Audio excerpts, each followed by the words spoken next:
Hi everyone. So हमारे session get 100% marks in periodic properties in just to ask के part third के अंदर आज हम डिस्कस करेंगे previous year questions related to ionization enthalpy and ionization potential.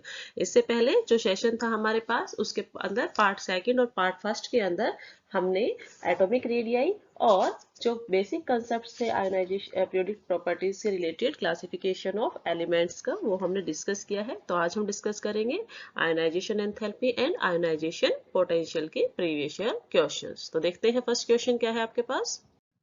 Yes students, first question जो आपके पास है that is what do you mean by the term ionization enthalpy and ionization potential। आपको ionization enthalpy and ionization potential जो terms है उनको explain करना है। क्वेश्चन MDU 2016 के अंदर पूछा गया है। तो इसके लिए हम सबसे पहले देखेंगे कि हमारे पास क्या गिवन है, एक एटम गिवन है। इस फिगर को आप यहाँ देखेंगे कि इस फिगर के अंदर क्या हुआ है कि हमने कुछ अमाउंट ऑफ एनर्जी प्रोवाइड करवाई है, हमने कुछ एनर्जी एटम को प्रोवाइड कराई। अब एटम को एनर्जी प्रोवाइड करवाई तो उससे क्या हुआ कि जो इसका वैलेंस इलेक्ट्रॉन था, ये जो ग्रीन डॉट से हमने रिप्रेजेंट किया है that is the valence electron, जो उसके वैलेंस सेल के अंदर इलेक्ट्रॉन प्रेजेंट है that is the valence electron. वो वैलेंस इलेक्ट्रॉन एनर्जी गेट करके क्या करता है, एक्साइट हो जाता है, अब वहां से क्या हो जाता है, रिमूव हो जाता है। तो आयनाइजेशन एंथैल्पी क्या है, आयनाइजेशन एंथैल्पी या आयनाइजेशन एनर्जी वो एनर्जी है जो आप बाहर से किसी एटम को प्रोवाइड करा रहे हैं ताकि वहां उसका जो मोस्ट लूजली बाउंड इलेक्ट्रॉन है, मोस्ट लूजली बाउंड इलेक्ट्रॉन कौन सा होता है, जो वैलेंस सेल में इलेक्ट्रॉन होता है जो न्यूक्लियस से काफी दूर होता है। ठीक है, तो मोस्ट लूजली बाउंड इलेक्ट्रॉन जो है उसको रिमूव करने के लिए जो एनर्जी प्रोवाइड करवा रहे हैं वो एनर्जी क्या है, आयनाइजेशन एंथैल्पी। तो आप आयनाइजेशन एंथैल्पी की डेफिनेशंस यहाँ पे क्या लिखेंगे, the amount of energy, the amount of energy required to remove the most loosely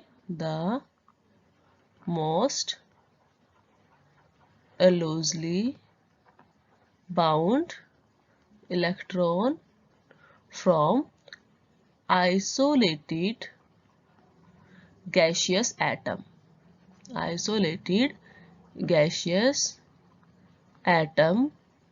to form cation, that is वो अमाउंट ऑफ एनर्जी जो किसके लिए जरूरी है, मोस्ट लूजली बाउंड इलेक्ट्रॉन को किसी भी आइसोलेटेड गैसियस एटम से रिमूव कराने के लिए, that is the ionization enthalpy. Suppose कीजिए कि आपके पास, मैं कहूँ कि ये कोई आपके पास कोई एलिमेंट है, कोई भी आपके पास एटम है, आइसोलेटेड गैसियस एटम, और एक किस स्टेट में है आपके पास, गैसियस स्टेट में है। ठीक है, आप क्या बोलेंगे, आइसोलेटेड गैसियस एटम। ओके, हमने इसे क्या किया है, जब इसको आयनाइजेशन एंथैल्पी प्रोवाइड की, ठीक है, आपने इसको क्या किया, एनर्जी सप्लाई की, you have to give energy it. ठीक है, आपने इसको एनर्जी सप्लाई की है, ये एनर्जी क्या है, यही एनर्जी आप क्या कहते हैं, this is the ionization energy. ठीक है, ये एनर्जी क्या है, आयोनाइजेशन एनर्जी है। तो आयोनाइजेशन एनर्जी गेन करके जो वैलेंस इलेक्ट्रॉन था वो यहाँ से क्या हो जाएगा, रिमूव हो जाएगा, और आपके पास क्या होगा, गैसियस कटायन की फॉर्मेशन होगी। ठीक है, और आपके पास इलेक्ट्रॉन यहाँ से रिमूव हो जाता है। इस प्रोसेस को हम क्या बोलते हैं, एंडोथर्मिक प्रोसेस बोलते हैं। ठीक है, प्रोसेस आपके पास क्या है, एंडोथर्मिक प्रोसेस। ठीक है, क्योंकि आप एनर्जी यहां पर सप्लाई कर रहे हैं, because energy is supplied here, that's why जो आप साइंस देखते हैं एंडोथर्मिक, जो आप आयोनाइजेशन एंथैल्पी के लिए, वो साइन क्या आता है आपके पास, पॉजिटिव आता है एंडोथर्मिक रिएक्शंस के लिए। ओके, ये था आपके पास आयोनाइजेशन एंथैल्पी या आयोनाइजेशन एनर्जी की वो एनर्जी जो किसी आइसोलेटेड गैसियस एटम से वैलेंस इलेक्ट्रॉन को क्या कर दे, रिमूव कर दे। ठीक है, अब बात करते हैं आयनाइजेशन पोटेंशियल। ठीक है, तो आयनाइजेशन पोटेंशियल क्या है, आयनाइजेशन एंथैल्पी को ही आयनाइजेशन पोटेंशियल बोला जाता है। लेकिन इसमें हम क्या करते हैं, इसमें यदि हम एनर्जी को जनरली किसमें स्पेसिफाई करते हैं इलेक्ट्रॉन वोल्ट के अंदर, ठीक है, तो हम उसको क्या बोलने लगते हैं, आयोनाइजेशन पोटेंशियल। ठीक है, तो इसको हम बोल सकते हैं it is also called ionization energy. Ionization energy is also called ionization potential. This is ionization potential. It typically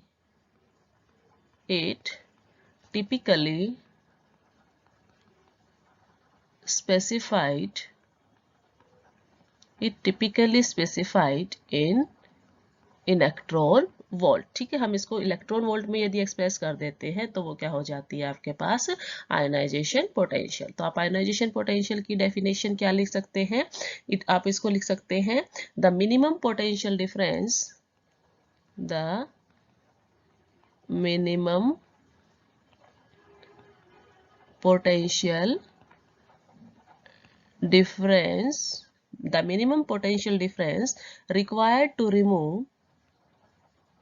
required to remove the most loosely bound electron,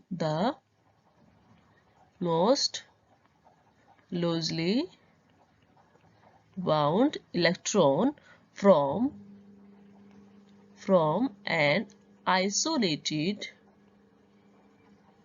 gaseous atom।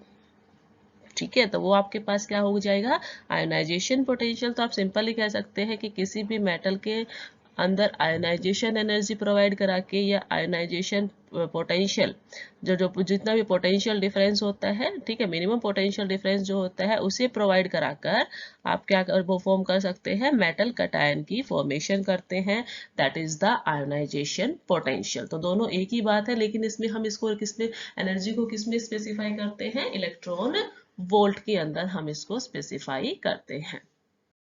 Second question is discuss the various factors on which ionization energy depends. कौन कौन से factor है जिसके ऊपर ionisation energy जो है वो depend करती है। देखिए वेरियस फैक्टर है जिसके ऊपर क्या करती है, आयोनाइजेशन एनर्जी डिपेंड करती है। हम वन बाय वन सभी को डिस्कस करेंगे। फर्स्ट फैक्टर जो हम यहाँ डिस्कस करेंगे that is nuclear charge, that is effective nuclear charge. Effective nuclear charge, ठीक है, फर्स्ट फैक्टर जो आपके पास है इफेक्टिव न्यूक्लियर चार्ज। और आपको याद रखना है कि जो आपके पास इफेक्टिव न्यूक्लियर चार्ज है that is directly proportional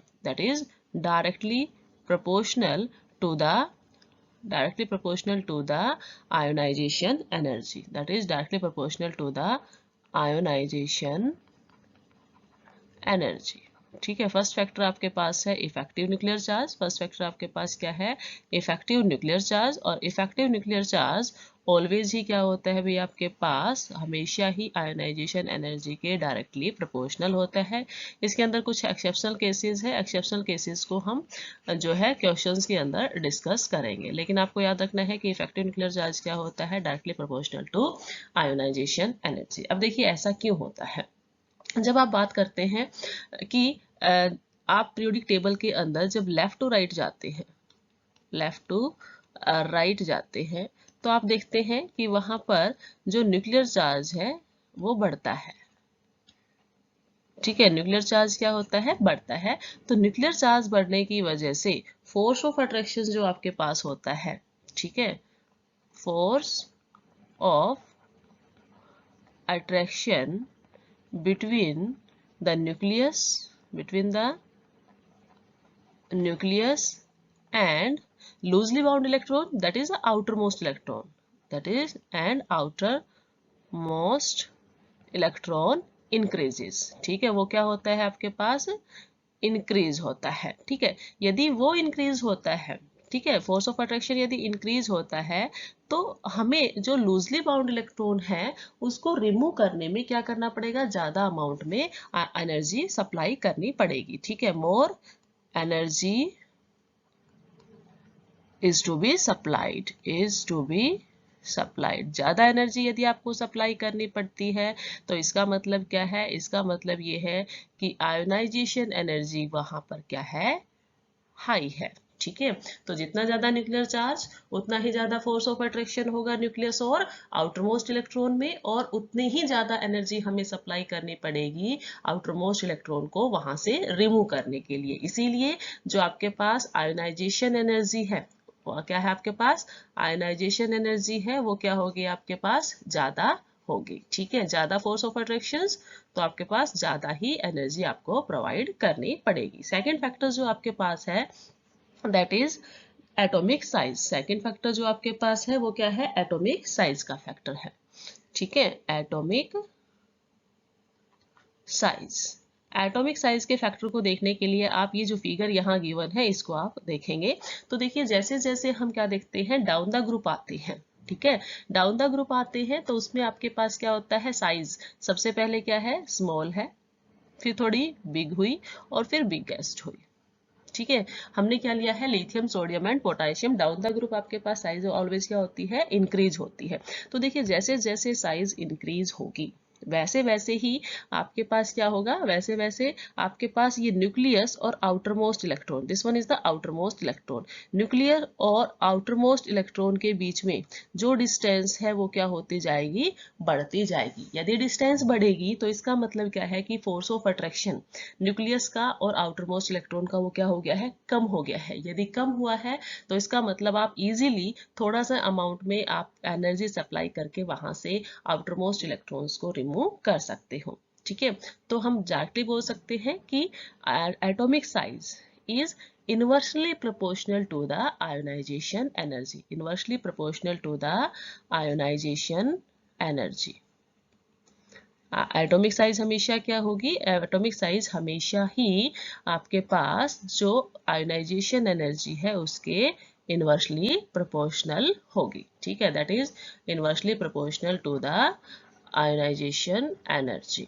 okay, reason हमने बता दिया है कि रीजन में हम क्या लिखते हैं, when we go from top to bottom. ठीक है, when we go from top to bottom, आप जब टॉप टू बॉटम आते हैं, टॉप टू बॉटम आते हैं तो उसमें क्या होता है आपके पास न्यूक्लियर चार्ज, न्यूक्लियर चार्ज क्या होगा आपके पास डिक्रीज होगा। यदि न्यूक्लियर चार्ज डिक्रीज होगा तो इसका मतलब क्या है, साइज वहां पर इंक्रीज होगी। तो साइज इंक्रीज होने से force of attraction, force of attraction between nucleus and outer most electron वो क्या हो जाएगी आपके पास, डिक्रीज होगा, दैट इज डिक्रीज। ठीक है, आउटर मोस्ट इलेक्ट्रॉन का और जो आपके पास न्यूक्लियस है उसका फोर्स ऑफ अट्रैक्शन डिक्रीज होगा। यदि फोर्स ऑफ अट्रैक्शन डिक्रीज होता है it means less amount of energy is required. ठीक है, less amount, that is less amount of energy is required, less amount of energy required to remove electrons। ठीक है, less amount में energy required है तो इसका मतलब क्या है, आयोनाइजेशन एनर्जी इज लो। ठीक है, आयोनाइजेशन एनर्जी उस केस में आपके पास क्या होगी, लो होगी। ठीक है, आयोनाइजेशन एनर्जी उस केस में आपके पास लो होगी। तो ये था आपके पास पहला two factors, effective nuclear charge directly proportional to ionization energy and atomic size is inversely proportional to the ionization energy. Next factor जो आपके पास है वो हम क्या डिस्कस करते हैं हमारे पास that is principal quantum number, that is principal quantum number. उससे नेक्स्ट जो फैक्टर हम डिस्कस करेंगे दैट इज शील्डिंग इफेक्ट। वो क्या है आपके पास, शील्डिंग इफेक्ट। ओके, देन हम डिस्कस करेंगे आपके पास पेनिट्रेशन इफेक्ट, पेनिट्रेशन इफेक्ट। और जो लास्ट फैक्टर हम यहाँ पे डिस्कस करेंगे that is half filled and completely filled orbitals, half filled and completely filled orbitals. ठीक है, हम ये 4 फैक्टर्स और डिस्कस करेंगे। तो देखिए, सबसे पहले जब हम देखते हैं किसका केस लेते हैं, हम सबसे पहले केस लेते हैं प्रिंसिपल क्वांटम नंबर का। ठीक है, जब आप प्रिंसिपल क्वांटम नंबर को डिस्कस करते हैं, ठीक है, जब आप प्रिंसिपल क्वांटम नंबर को डिस्कस करते हैं तो इसका मतलब क्या है कि आपने वहां पर साइज को ही डिस्कस किया है। ठीक है, आपने वहां पर साइज को ही डिस्कस किया है। यदि प्रिंसिपल क्वांटम नंबर क्या होगा आपके पास, इंक्रीज होता है, प्रिंसिपल क्वांटम नंबर यदि इंक्रीज होता है तो इसका मतलब क्या है, वहां पर क्या हुई है आपके पास, साइज इंक्रीज हुई है। यदि साइज इंक्रीज हुई है तो इसका मतलब आपने क्या बोला था कि force of attraction between nucleus and जो आपके पास वैलेंस इलेक्ट्रॉन है, nucleus and valence electron decreases, और यदि वो डिक्रीज हो जाता है अट्रैक्शन तो उसकी वजह से लो आयोनाइजेशन एनर्जी की रिक्वायरमेंट आपको पड़ेगी। ठीक है, आप इसके लिए एक एग्जांपल जो है, यही एग्जांपल्स आप देखेंगे इसके केस में भी, कि जब सबसे पहले आपके पास लिथियम है, सोडियम है एंड पोटेशियम है। जब आप लिथियम का केस लेते हैं तो इसके अंदर जब इलेक्ट्रॉनिक कन्फिग्रेशन देखते हैं तो आपके पास होती है 1s2 2s1। देन सोडियम की देखते हैं तो आपके पास होती है 1s2 2s2 2p6 3s1। ठीक है, पोटेशियम के केस में 19 होता है तो 19 के लिए आप इलेक्ट्रॉनिक कन्फिग्रेशन लिखते हैं 1s2 2s2 2p6 3s2 3p6 and then आपके पास आता है 4s1। ठीक है, तो देखिए यहाँ हर केस में आप क्या देखते हैं कि यहाँ पर जो प्रिंसिपल क्वांटम नंबर है दैट इज 2, यहाँ पर प्रिंसिपल क्वांटम नंबर 3 है और यहाँ प्रिंसिपल क्वांटम नंबर 4 है। जैसे जैसे आपके पास प्रिंसिपल क्वांटम नंबर बढ़ा वैसे वैसे आप क्या देख रहे हैं, साइज इन तीनों की क्या हुई है, इंक्रीज हुई है। इसका मतलब आउटर मोस्ट इलेक्ट्रॉन से ठीक है, जो भी आपके पास आउटर मोस्ट इलेक्ट्रॉन है उसकी डिस्टेंस यदि आप देखें तो वो क्या होती जा रही है, आपके पास बढ़ती जा रही है। ठीक है, यदि बढ़ेगी तो वह जो अट्रैक्शन है वो कम होता है, फोर्स ऑफ अट्रैक्शन कम है, इसका मतलब आपको थोड़ा सा अमाउंट में आयोनाइजेशन एनर्जी वहां सप्लाई करनी होगी। ठीक है, तो जनरली आप यहाँ पर क्या कंक्लूजन निकाल सकते हैं, आप यहाँ पर कंक्लूजन निकाल सकते हैं कि प्रिंसिपल क्वांटम नंबर क्या है आपके पास, जो प्रिंसिपल क्वांटम नंबर है वो क्या है आपके पास, inversely proportional. Principal quantum number is inversely proportional to the ionization energy. ठीक है, ओके। नाउ नेक्स्ट फैक्टर क्या है आपके पास, सील्डिंग इफेक्ट। देखिए सील्डिंग इफेक्ट क्या होता है, अब जब दोबारा से आप इस फिगर को देखिए तो इस फिगर के अंदर आपने क्या देखा है कि जब आपने लिथियम का केस लिया है, ठीक है, तो लिथियम के केस में यहाँ पर ये जो वैलेंस इलेक्ट्रॉन है ये सेकंड सेल के अंदर प्रेजेंट है, फर्स्ट सेल के अंदर 2 इलेक्ट्रॉन प्रेजेंट है। तो यहाँ पर 2 इलेक्ट्रॉन्स जो है वो क्या करते हैं, न्यूक्लियर चार्ज को थोड़ा सिल्ड कर लेते हैं आउटर मोस्ट इलेक्ट्रॉन तक पहुंचने से पहले। ठीक है, वो उसको सिल्ड कर लिया जाता है, न्यूक्लियर चार्ज डायरेक्ट जो है 2s1 के अंदर नहीं पहुंच पाता, 2s1 का इलेक्ट्रॉन है उसके लिए नहीं पहुंच पाता। सेम केस जब आप यहाँ आते हैं सोडियम के केस में, तो आपने इलेक्ट्रॉन्स फिल किए हैं, फर्स्ट सेल के अंदर आपने 2 इलेक्ट्रॉन फिल किए, देन आपने 8 इलेक्ट्रॉन फिल किए हैं और देन आपके पास 1 इलेक्ट्रॉन है। तो ये जो 10 इलेक्ट्रॉन यहाँ पर प्रेजेंट है फर्स्ट एंड सेकंड सेल के अंदर, वो क्या करेंगे, थर्ड सेल के अंदर जो 1 इलेक्ट्रॉन है वहां तक न्यूक्लियर चार्ज को इतना इफेक्टिवली नहीं पहुंचने देंगे। ठीक है, ऐसे ही मतलब वो उन्होंने क्या किया है, न्यूक्लियर चार्ज को सिल्ड कर लिया है। सेम केस क्या है आपके पास जब यहाँ पर 4s का केस लेते हैं पोटेशियम के केस में, तो यहाँ पर भी आपके पास जो इलेक्ट्रॉन्स हैं वो क्या है आपके पास 2 8 जो है 2 8 8 एंड 1, ये आपके पास क्या है फिलिंग दिखाई है हमने 1s जो first shell, second shell, third shell and then fourth shell. तो ये जो आपके पास यहाँ पर 18 इलेक्ट्रॉन्स रहेंगे, ये 18 इलेक्ट्रॉन्स क्या कर लेते हैं, जो आउटर मोस्ट इलेक्ट्रॉन है उसको सिल्ड कर लेते हैं, सिल्डिंग इफेक्ट शो करते हैं। इसका मतलब न्यूक्लियर चार्ज इफेक्टिवली नहीं पहुंचा, यदि इफेक्टिवली वहां तक नहीं पहुंचा है तो force of attraction outer most electrons के अंदर, ओके, आउटर मोस्ट इलेक्ट्रॉन के अंदर और जो आपके पास न्यूक्लियस है उसके बीच में क्या रहेगा आपके पास, कम रहेगा। ठीक है, यदि फोर्स ऑफ अट्रैक्शन कम है इसका मतलब इजीली आप कह सकते हो कि यदि सील्डिंग इफेक्ट आया है कहीं पर भी, यदि शील्डिंग इफेक्ट आया, इनर इलेक्ट्रॉन यदि आपके पास ज्यादा है तो उस केस में आयोनाइजेशन एनर्जी आपको कम देनी पड़ेगी, क्योंकि इफेक्टिव न्यूक्लियर चार्ज जो है अच्छे से वहां आउटर मोस्ट इलेक्ट्रॉन तक नहीं पहुंचा है। यदि नहीं पहुंचेगा तो फोर्स ऑफ अट्रैक्शन आपके पास कम रहेगा, तो कम अमाउंट में आयोनाइजेशन एनर्जी की रिक्वायरमेंट होगी। ठीक है, तो shielding effect is inversely proportional to ionization energy. Now then आता है आपके पास पेनिट्रेशन इफेक्ट। ठीक है, पेनिट्रेशन इफेक्ट क्या है? देखिए, जो एटम जितना छोटा रहेगा, सॉरी जो ऑर्बिटल जितना छोटा रहेगा वो न्यूक्लियस को उतना ही अप्रोच करता है। ठीक है, तो हम जब पेनिट्रेशन इफेक्ट देखते हैं तो आपके पास क्या होता है, S, P, D and F. S orbital सबसे स्मॉलेस्ट होता है, ये क्या करता है, न्यूक्लियस को सबसे ज्यादा पेनिट्रेट करता है। ठीक है, यहाँ पर यदि हम देखें तो ये आपके पास क्या होता है, ये आपके पास s ऑर्बिटल होता है, देन आपके पास p ऑर्बिटल, फिर d और देन f। तो s ऑर्बिटल न्यूक्लियस के जितना क्लोज रहेगा उतना ही ज्यादा आप क्या देखेंगे, अट्रैक्शन मिलेगा, फोर्स ऑफ अट्रैक्शन। ठीक है, फोर्स ऑफ अट्रैक्शन ज्यादा होगा तो इसका मतलब न्यूक्लियस ने आउटर मोस्ट इलेक्ट्रॉन को अच्छे से होल्ड करके रखा है, तो उसको रिमूव करने के लिए आपको ज्यादा अमाउंट में एनर्जी देनी पड़ेगी। ठीक है, तो आप इजीली कह सकते हो जितना ज्यादा पेनिट्रेशन इफेक्ट होगा, पेनिट्रेशन इफेक्ट जितना ज्यादा होगा, आयोनाइजेशन एनर्जी उतनी ही ज्यादा आपको सप्लाई करनी होगी। नाउ लास्ट फैक्टर जो है आपके पास, that is half filled and completely filled orbitals. आपको पता है कि हमारे पास जब स्टेबिलिटी को हम देखते हैं तो स्टेबिलिटी के लिए हम बोलते हैं कि कंप्लीटली फिल्ड ऑर्बिटल्स जो होते हैं वो ज्यादा स्टेबल होते हैं हाफ फिल्ड से, और हाफ फिल्ड इनकम्प्लीट सब सेल्स, इनकम्प्लीट जो सेल्स होती है उससे क्या होता है, ज्यादा स्टेबल होता है। तो यदि किसी भी केस के अंदर आपको क्या देखने को मिलता है, कंप्लीटली फिल्ड ऑर्बिटल्स देखने को मिलता है या हाफ फिल्ड जो है ऑर्बिटल देखने को मिलता है, तो इसका मतलब क्या है कि उन्होंने अब क्या कर लिया है, या तो वो नोबल गैस कॉन्फ़िगरेशन को अचीव कर लेते हैं।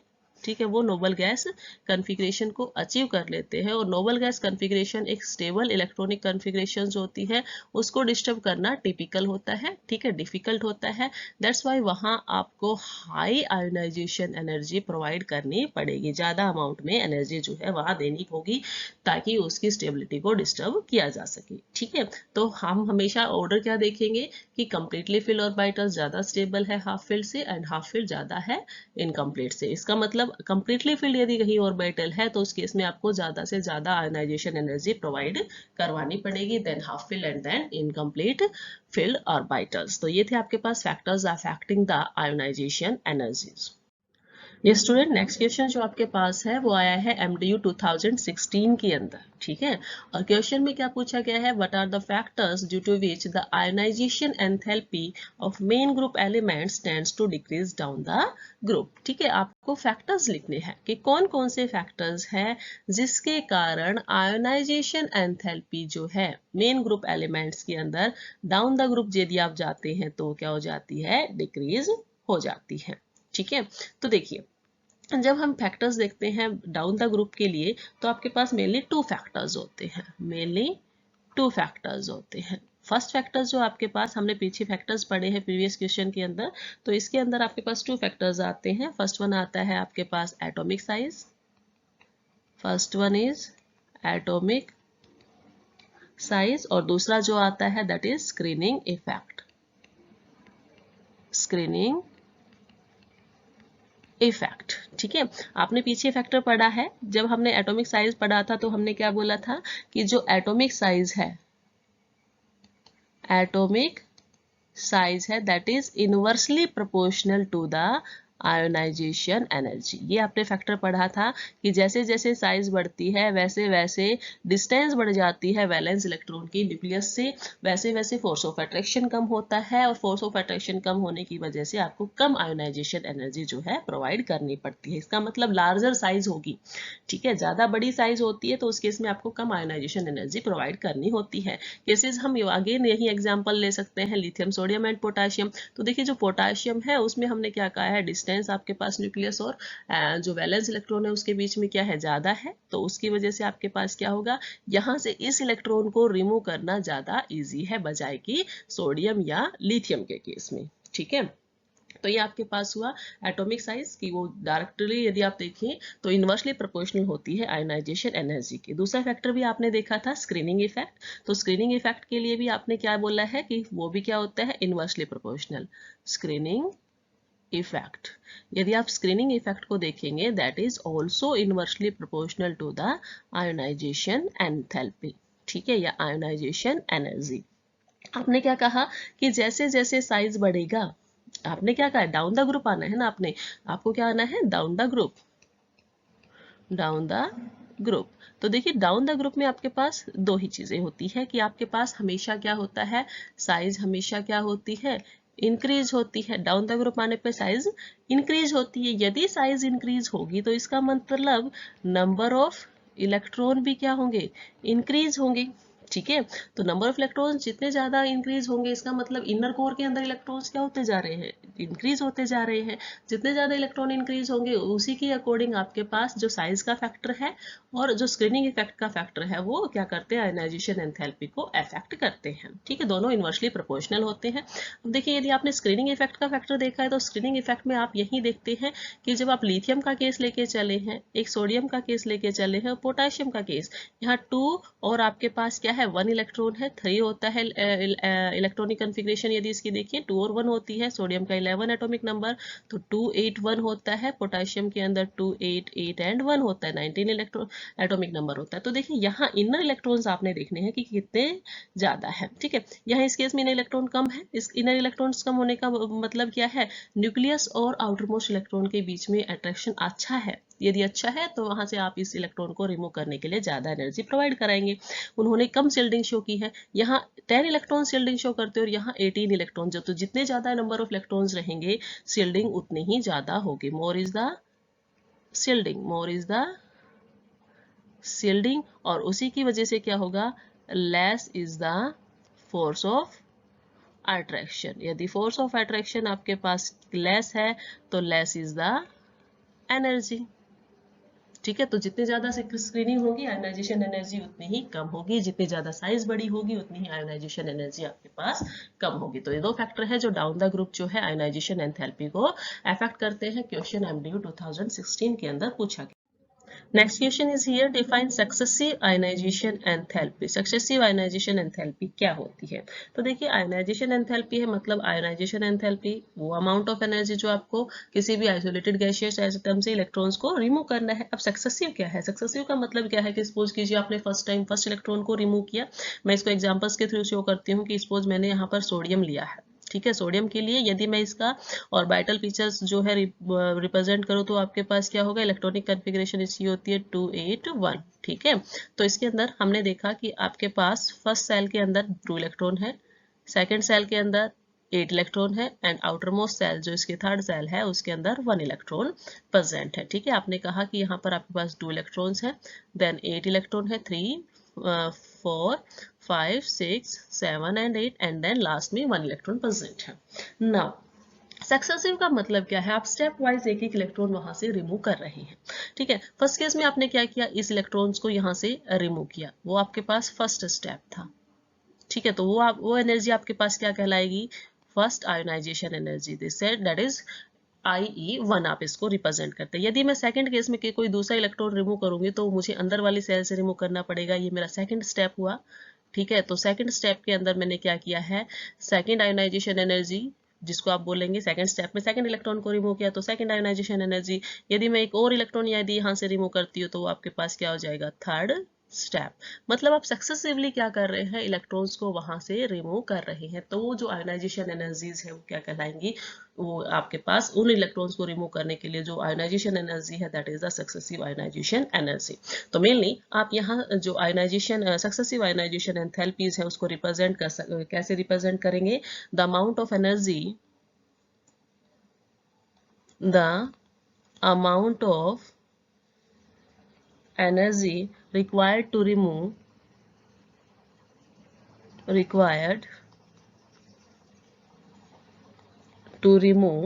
the first,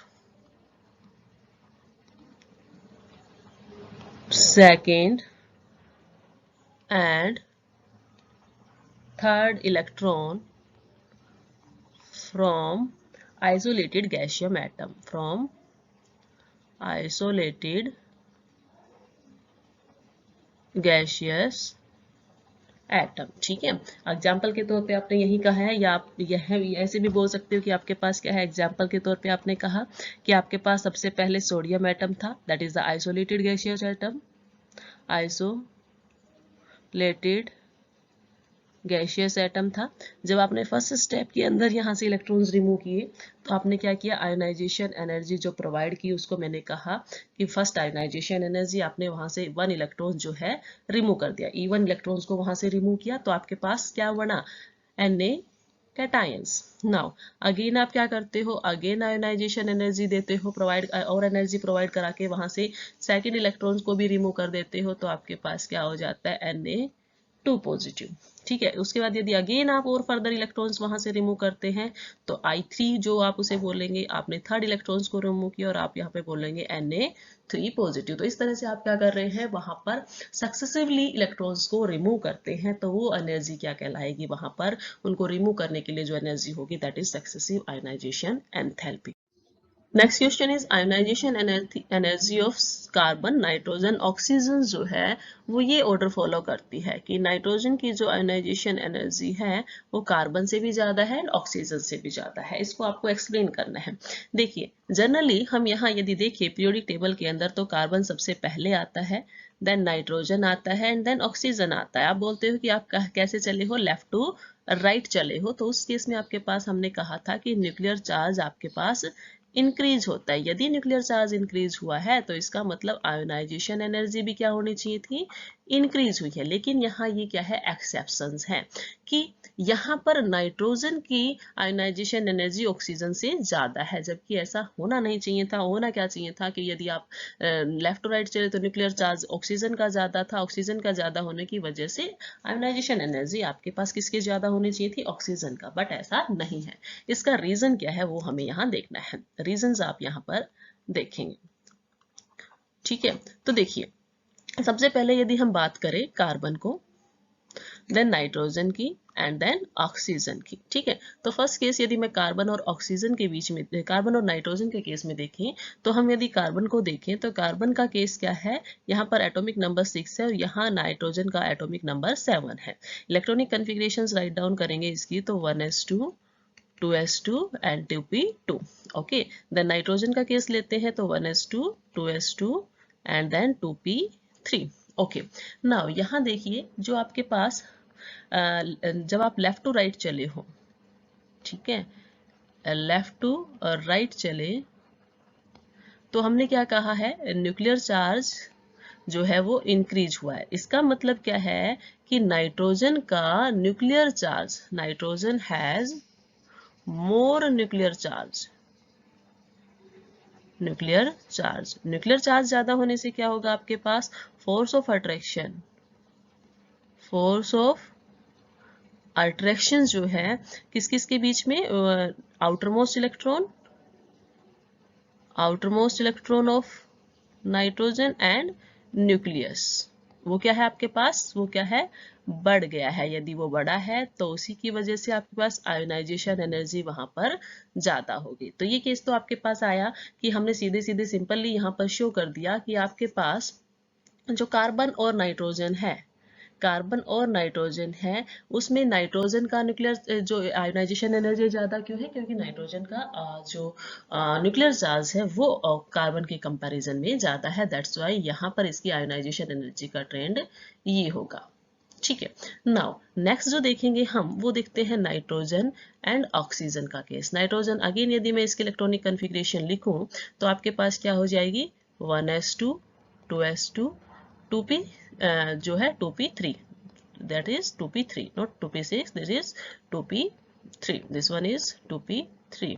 now यदि मैं ऑक्सीजन के लिए लिखूं तो आपके पास होगी 1s2 2s2 and 2p4। now students देखिए यहाँ यदि आप ये देखें, यदि ऑर्बिटल्स की फिलिंग किए करते हैं 1s ऑर्बिटल, 2s ऑर्बिटल्स और 2p, आपको पता है 2p ऑर्बिटल के अंदर 3 सब p ऑर्बिटल्स होते हैं। ठीक है, इलेक्ट्रॉन्स की फिलिंग यहाँ कैसे हैं, यहाँ 2 इलेक्ट्रॉन्स इसमें फिल है, 2 इलेक्ट्रॉन 2s के अंदर फिल है और 1 इलेक्ट्रॉन जो है वो p के और अंदर के p ऑर्बिटल के अंदर फिल है। ठीक है, यदि आप ऑक्सीजन का केस लेते हो तो ऑक्सीजन के केस में अगेन आप देखते हैं 1s2 2s2 एंड 2p4। ये इलेक्ट्रॉन्स आपको यहाँ फिल करने हैं। तो ये इलेक्ट्रॉन कंप्लीटली फिल्ड है, सेकंड भी कंप्लीटली फिल्ड है, एंड थर्ड जो है वो हाफ फिल्ड के बाद एक इलेक्ट्रॉन्स की पेयरिंग शो कर रहा है। नाउ आपने फैक्टर्स जब पढ़े थे आयोनाइजेशन एनर्जी के, तो उसमें आपने ये फैक्ट पढ़ा था कि यदि कंप्लीटली फिल्ड ऑर्बिटल्स है, कंप्लीटली फिल्ड ऑर्बिटल आता है, वो ज्यादा स्टेबल होता है हाफ फिल्ड से, और हाफ फील्ड ज्यादा स्टेबल होता है इनकम्प्लीट फील्ड से। ठीक है, इनकम्प्लीट ऑर्बिटल्स थे। तो हम इसी फैक्ट को यहाँ पर अप्लाई करेंगे कि जब आपने नाइट्रोजन का केस लिया, तो नाइट्रोजन के केस में आपके पास क्या है, यहाँ नाइट्रोजन के केस में ये जो पी ऑर्बिटल्स है, ये क्या है आपके पास हाफ फिल्ड है। ठीक है, पी के अंदर मैक्सिमम इलेक्ट्रॉन 6 भरे जा सकते हैं, और यहाँ हमने कितने भरे हैं 3, इसका मतलब वो क्या है हाफ फिल्ड है। ठीक है, और ये जो आप देख रहे हैं ये ना तो कंप्लीटली फिल्ड है और ना ही हाफ फिल्ड है। ऑक्सीजन के केस में यदि पी ऑर्बिटल्स आप देखते हैं तो ना ही ये कंप्लीटली फिल्ड है, ना ही ये हाफ फिल्ड है। ठीक है, तो ये इनकम्प्लीट है, और आपने क्या कहा स्टेबिलिटी के हिसाब से देखें तो वो आपके पास क्या है, वो हाफ फिल्ड जो है वो ज्यादा स्टेबल हो जाएगा इनकम्प्लीट ऑर्बिटल से। ठीक है, यदि आप यहाँ से इलेक्ट्रॉन रिमूव करते हैं, नाइट्रोजन के केस से इलेक्ट्रॉन को रिमूव करते हैं, तो उस केस में हाई एनर्जी की रिक्वायरमेंट होगी, क्योंकि उसकी स्टेबिलिटी को डिस्टर्ब करना ज्यादा डिफिकल्ट है, बजाय कि आप ऑक्सीजन का एक इलेक्ट्रॉन यहाँ से रिमूव करें। दैट्स वाई जो आपके पास आयोनाइजेशन एनर्जी है किसकी, ऑक्सीजन की, ठीक है, वो क्या होगी आपके पास नाइट्रोजन से कम होगी। This symbol is like this, not this, like this. Question के अंदर आपने सिंबल जो है वो इस तरह से रिप्रेजेंट किया गया है। सिंबल कैसे है, कार्बन है, कार्बन की इलेक्ट्रॉनिक जो आयोनाइजेशन एनर्जी है नाइट्रोजन से कम है, और नाइट्रोजन की इन दोनों से क्या है ज्यादा है। क्वेश्चन में आपके पास इस तरह से पूछा गया है। ठीक है, तो ये था आपके पास कि आयोनाइजेशन एनर्जी कार्बन, नाइट्रोजन और ऑक्सीजन की इस ऑर्डर को फॉलो करती है। ठीक है, फर्स्ट फैक्टर के अंदर कार्बन की ज्यादा क्यों है, नाइट्रोजन की कार्बन से ज्यादा क्यों है, क्योंकि नाइट्रोजन का न्यूक्लियर चार्ज ज्यादा है। सेकेंड फैक्ट में ऑक्सीजन से क्यों ज्यादा है नाइट्रोजन की, क्योंकि जो नाइट्रोजन है वो हाफ फील्ड इलेक्ट्रॉनिक कन्फिग्रेशन को ऑक्युपाई करता है, जिसके अंदर से इलेक्ट्रॉन्स को विड्रॉ करना क्या है आपके पास टिपिकल है। हाई एनर्जी आपको वहां देनी पड़ेगी, तभी इलेक्ट्रॉन वहां से रिमूव होगा। क्वेश्चन के यूके 2015 के अंदर पूछा गया है। Next question is here, why second ionization energy of group first is higher than group second elements। ठीक है, आपको क्या बताना है कि जो second ionization energy है, second ionization energy को आपने क्या बोला है, जब आप second electrons को वहां से रिमूव करना चाहते हैं तो उस टाइम आपने कितनी एनर्जी प्रोवाइड की, that is the second ionization energy। ठीक है, किसकी, ग्रुप फर्स्ट की। ठीक है, पीरियोडिक टेबल के अंदर ग्रुप फर्स्ट की हायर होती है ग्रुप सेकंड से, second ionisation energy group first की ग्रुप सेकंड से हायर होती है। ऐसा क्यों होता है, तो देखिए ग्रुप फर्स्ट जो है पीरियोडिक टेबल के अंदर वो आपके पास क्या होता है, वो होता है आपके पास lithium, sodium, potassium, rubidium, caesium and francium.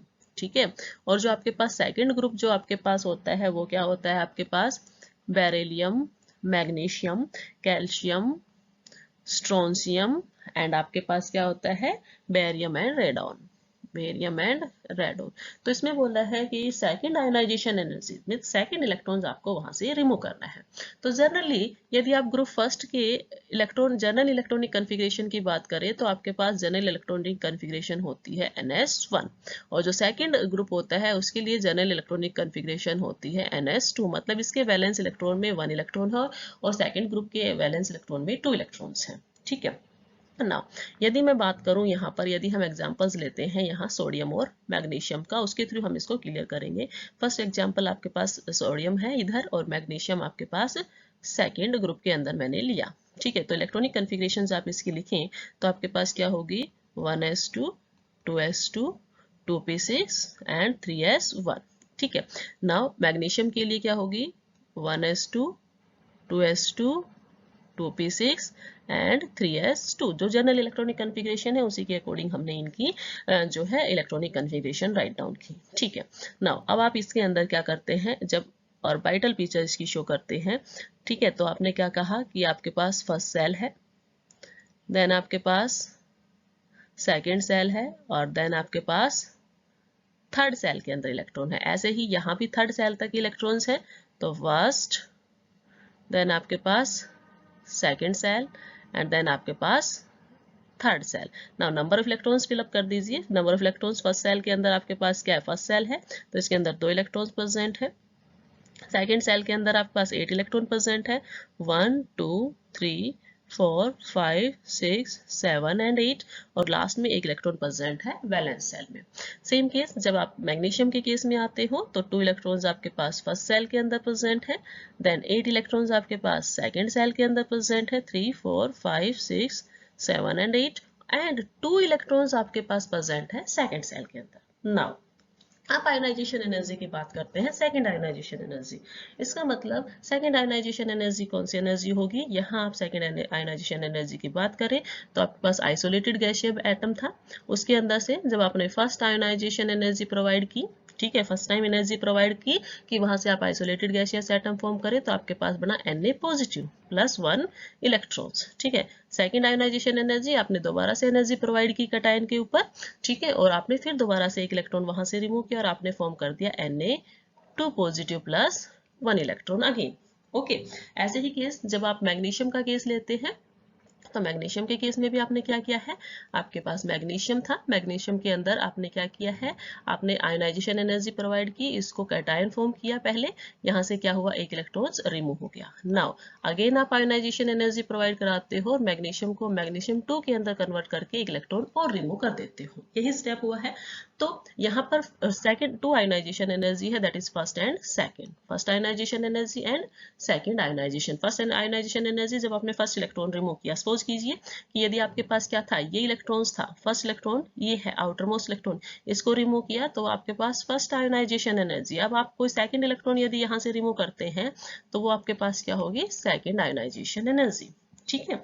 तो देखिए जैसे ही आपने इसके अंदर से 1 इलेक्ट्रॉन रिमूव किया, मतलब आपने इलेक्ट्रॉन कहाँ से रिमूव कर दिया है, आपने इस 3s1 का इलेक्ट्रॉन यहाँ से रिमूव कर दिया है। तो ये जो इलेक्ट्रॉनिक कन्फिग्रेशन आपके पास बची, ये इलेक्ट्रॉनिक कन्फिग्रेशन सेम हो जाती है जैसे आपके पास नियोन की होती है, ठीक है, और नियोन आपके पास क्या होती है, नोबल गैस। अब आपको पता है नोबल गैस कॉन्फ़िगरेशन ज्यादा स्टेबल होती है, उसको डिस्टर्ब करना ज्यादा मुश्किल होगा, तो यदि आप उसके अंदर से इलेक्ट्रॉन रिमूव करेंगे तो आपको हाई आयोनाइजेशन एनर्जी प्रोवाइड करनी होगी। दैट्स वाई आपने फर्स्ट इलेक्ट्रॉन निकाला, नॉर्मल जो आपके पास आयोनाइजेशन एनर्जी थी वो आपने अप्लाई की, लेकिन जैसे ही सेकंड आयोनाइजेशन एनर्जी आप अप्लाई करोगे सेकंड इलेक्ट्रॉन को निकालने के लिए, तो आयोनाइजेशन एनर्जी हायर होगी। लेकिन आप यहाँ किससे रिमूव करते हैं, फर्स्ट इलेक्ट्रॉन आपने 3s2 था, 3s2 के अंदर से आपने 1 इलेक्ट्रॉन रिमूव किया, आपने वहां पर क्या फॉर्म कर दिया, 3s1 फॉर्म किया। 3s1 क्या है, आपके पास कोई नोबल गैस कॉन्फ़िगरेशन फॉर्म नहीं किया, तो यहाँ से आप सेकंड इलेक्ट्रॉन भी यहाँ से इजिली रिमूव कर सकते हो। तो जो आपके पास ग्रुप सेकंड है, ठीक है, वहां से सेकंड इलेक्ट्रॉन को रिमूव करना आपके लिए ज्यादा इजी रहा, आपको ज्यादा आयोनाइजेशन एनर्जी प्रोवाइड नहीं करानी पड़ी, दैट्स वाई उसकी जो सेकंड आयोनाइजेशन एनर्जी है वो क्या है आपके पास कम है, और जो फर्स्ट है उसकी आयोनाइजेशन एनर्जी आपके पास ज्यादा है। यदि मैं बात करूं यहाँ सोडियम के केस में, तो सोडियम के केस में यहाँ पर जो फर्स्ट आयोनाइजेशन एनर्जी होती है, ये जो आप प्रोवाइड करा रहे हैं यहाँ पर फर्स्ट आयोनाइजेशन एनर्जी, वो होती है 496 किलो जूल पर मोल, ठीक है, और जो सेकंड आयोनाइजेशन एनर्जी आती है वो काफी हाई आती है, वो आती है आपके पास 4564 किलो जूल पर मोल, ठीक है, किलो जूल पर मोल। नाउ यदि आप मैग्नीशियम के केस की बात करते हैं तो मैग्नीशियम के केस में जब आप फर्स्ट आयोनाइजेशन एनर्जी, जब आपने यहाँ से 1 इलेक्ट्रॉन रिमूव किया था तो वो फर्स्ट आयोनाइजेशन एनर्जी थी, तो वो कितनी देनी पड़ी थी आपको, वो देनी पड़ी थी 738, ठीक है, क्योंकि लेफ्ट टू राइट जाते हैं तो न्यूक्लियर चार्ज बढ़ता है, न्यूक्लियर चार्ज बढ़ने से क्या होगा, आयोनाइजेशन एनर्जी भी बढ़ेगी, ठीक है। तो फर्स्ट आयोनाइजेशन एनर्जी तो मैग्नीशियम की ज्यादा होती है सोडियम से, लेकिन सेकंड आयोनाइजेशन एनर्जी सोडियम की ज्यादा होगी। सेकंड आयोनाइजेशन एनर्जी आप मैग्नीशियम के केस में देखें तो 1451 किलो जूल पर मोल होती है, तो second ionisation energy group first की ज्यादा होती है और फर्स्ट आयोनाइजेशन एनर्जी ज्यादा होती है आपके पास ग्रुप सेकंड की। क्वेश्चन के 2013 के अंदर नेक्स्ट क्वेश्चन आपके पास है that why first ionization energy of aluminium is lower than that of magnesium, ठीक है, कि जो एल्यूमिनियम है उसकी फर्स्ट आयोनाइजेशन एनर्जी क्या है, मैग्नीशियम से क्या होती है, लोअर होती है। ये एक्सेप्शनल केसेस है, मेनली आप बात करें तो मैग्नीशियम जो है उसका एटॉमिक नंबर 12 होता है और एल्यूमिनियम जो है उसका एटॉमिक नंबर 13 होता है। ठीक है, तो लेफ्ट टू राइट जाते हैं हम। तो जनरली क्या होना चाहिए, आयोनाइजेशन एनर्जी बढ़नी चाहिए, लेकिन यहाँ एनर्जी क्या हो रही है, घट रही है। उसका रीजन देखिए क्या होता है कि जब आप इलेक्ट्रॉन्स फिल करते हैं मैग्नीशियम के अंदर, आप इलेक्ट्रॉनिक कन्फिग्रेशन के थ्रू इजीली आयोनाइजेशन एनर्जी के कंसेप्ट को क्लियर कर सकते हैं। आपने मैग्नीशियम को लिखा 1s2 2s2 2p6 and 3s1, ठीक है। उसके बाद 3s2, sorry this one is 3s2, ठीक है। नाउ जब आप एल्यूमिनियम के लिए इलेक्ट्रॉनिक कन्फिग्रेशंस लिखते हैं तो एल्यूमिनियम के लिए इलेक्ट्रॉनिक कन्फिग्रेशंस आपके पास क्या आती है, that's equal to 1s2 2s2 2p6 3s2 and 3p1। Now आपके पास यहाँ देखने के लिए क्या चीज है कि यहाँ इलेक्ट्रॉन वैलेंस इलेक्ट्रॉन 3s के अंदर है और यहाँ 3p के अंदर है। जब आपने पेनिट्रेशन इफेक्ट पढ़ा था तो पेनिट्रेशन इफेक्ट में आपने कहा था कि s का पेनिट्रेशन इफेक्ट ज्यादा होता है p से, p का d से और d का f से। ये पेनिट्रेशन इफेक्ट का ऑर्डर आपने पढ़ा हुआ है। ऐसा क्यों होता है, क्योंकि हमने पढ़ा था कि जो भी एटम जितना, जो भी आपके पास ऑर्बिटल जितना स्मॉल होता है वो उतना ही न्यूक्लियस को उतना ही ज्यादा अप्रोच करता है। कि यदि ये आपके पास न्यूक्लियस है तो यहाँ पर s ऑर्बिटल ज्यादा अप्रोच करता है, then p orbital, then d orbital and then f orbitals. तो देखिए जो भी ऑर्बिटल आपके पास न्यूक्लियस के जितना पास होगा उसमें फोर्स ऑफ अट्रैक्शन उतना ही ज्यादा होगा और उसमें आपके पास आयोनाइजेशन एनर्जी आपको ज्यादा प्रोवाइड करनी होगी, ठीक है। तो जनरली आप इसको क्या कह सकते हैं कि 3p orbital of aluminium is away from the, this 3p orbitals is away from the nucleus, ठीक है। यदि न्यूक्लियस से दूर है तो इसका मतलब force of attraction between outermost electron 3p, between 3p and nucleus is less। तो इसका मतलब वो क्या है, लूजली बाउंड है, तो उसको रिमूव करने के लिए लेस आयोनाइजेशन एनर्जी जो है वो रिक्वायर्ड होगी। लेकिन ये जो आपके पास 3s है ये क्या है आपके पास, near to the nucleus due to more penetrating power of s orbital, due to more penetrating power of s orbitals, ठीक है। यदि more close है तो मतलब force of, that is force of attraction, ठीक है। आप इसको क्या लिखेंगे, force of attraction is more. यदि फोर्स ऑफ अट्रैक्शन मोर है तो इसका मतलब आयोनाइजेशन एनर्जी वहां क्या मिलेगी, हायर मिलेगी। दैट्स वाई आप इसको लिखते हैं, क्या लिखते हैं आप इसके लिए, आप इसको लिखते हैं कि मैग्नीशियम जो है उसकी आयोनाइजेशन एनर्जी एल्यूमिनियम से ज्यादा है या एल्यूमिनियम की मैग्नीशियम से आयोनाइजेशन एनर्जी कम है, ठीक है। क्वेश्चन KUK 2010 के अंदर आया हुआ है।